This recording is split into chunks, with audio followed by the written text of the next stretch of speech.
Kuulehan pappi, mulla olisi sulle vielä yksi kysymys. Täh? Et sä viimeksi sanonut ihan samaa. Milloin se viimeinen kysymys oikein tulee? Mutta katsos, minä kuulin, että usko on suhde. Ja kuten ihmissuhteissa, myös suhteessa Jumalaan ja uskossa me saamme koko ajan kasvaa ja oppia tuntemaan Jumalaa jatkuvasti enemmän ja enemmän. Joten aina on yksi kysymys lisää. Touché. No mikä sun kysymys on?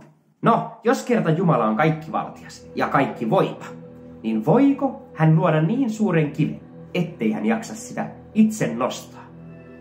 Tai voiko hän laittaa niin paljon rautaa tankoon, että ei jaksa sitäkään nostaa?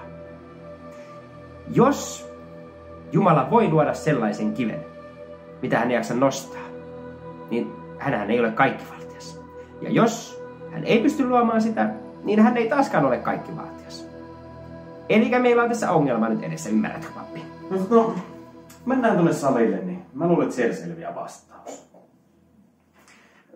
Onks nuo muuten sun treenivaatteet? No ei tietenkään ole.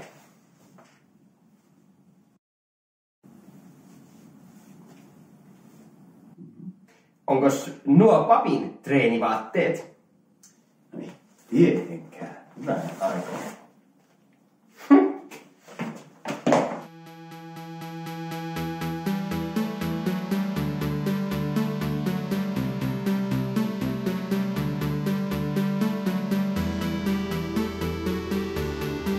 No niin. Eiköhän reena? Kyllä.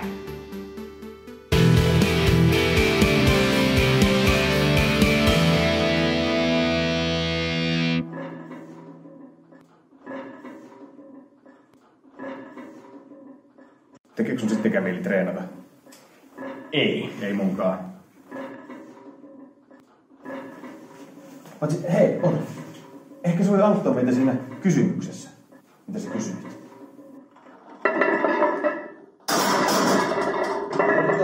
Anteeksi. No mitä? Kuule, voisit sä auttaa meitä yhdessä kysymyksessä? No mitenkä?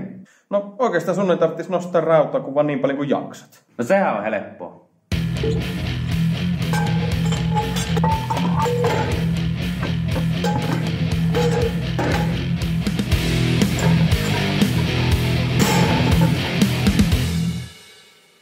Sehän on hyvin.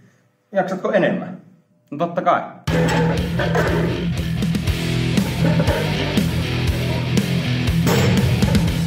No niin. Nouseeko vielä enemmän? No totta kai nouse.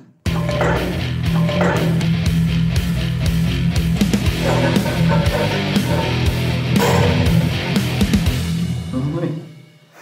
Ei mennä kattoo tulla vastaan vai mitä? Aika voimakas kaveri. Kyllä. Hei, voisit sä auttaa vielä vähän sen? Mulla olisi yksi pieni pyyntö vielä sulle. No mikä se olisi?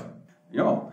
Katsopas, hei, onko sulla herra tiedemies sattumoisen mukana sitä sun itse kehittämää maailman vahvinta rautalankaa? Kuulehan pappi, se on aina matkassani mukana. Oo. Eikö sitä ole vahvempi kuin se Wolverine luuranko? Tätä ei taita mikään. No niin. Kokeilepa, jaksatko taittaa tämän?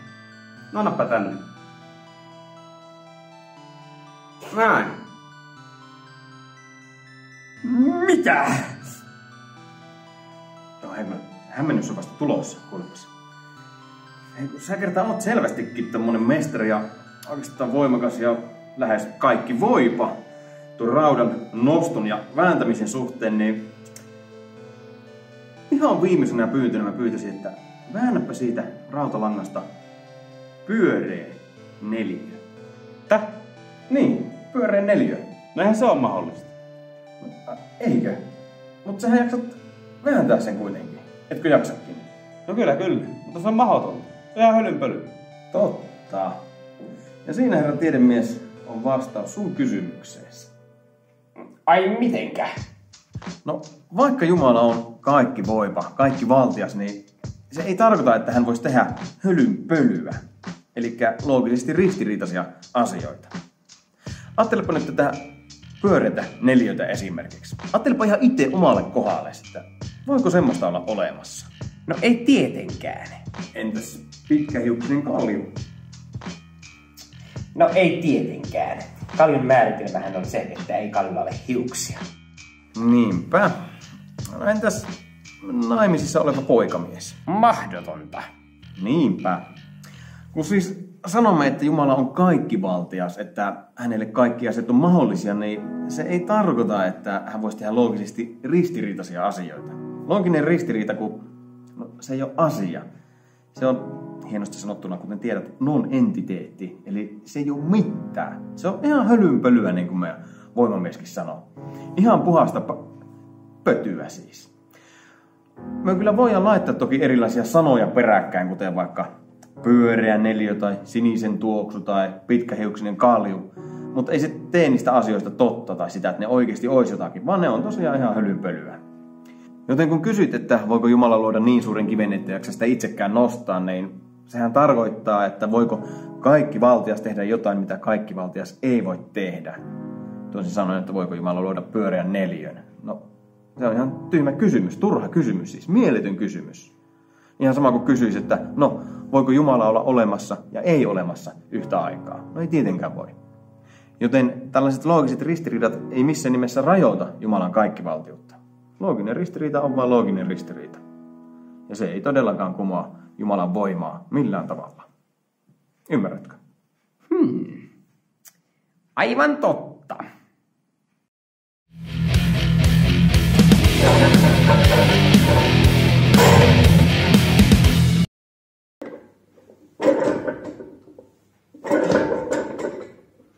Mitä?